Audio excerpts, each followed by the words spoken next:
comparing the president and the vice president in terms of the demographics, ito, sabi ko nga po, kakatapos lang po nito, will do significance testing pa, data tables. Pero looking at the demographics, ang nagdadala talaga ng trust and satisfaction of VP Sara will be the youth and the Visayas and Mindanao voters, which is 45, that's around 45% ng sumagot ng survey came from Visayas and Mindanao.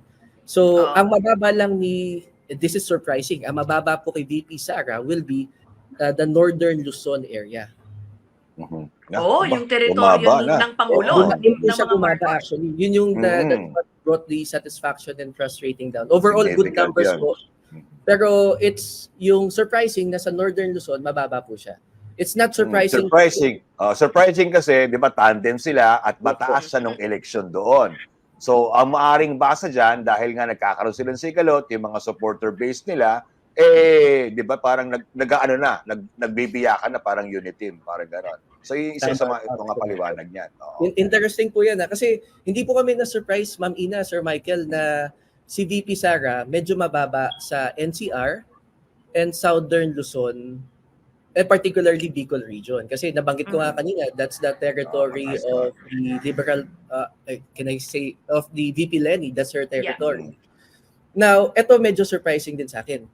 Ang lowest in terms of the data ni President Marcos will be Mindanao.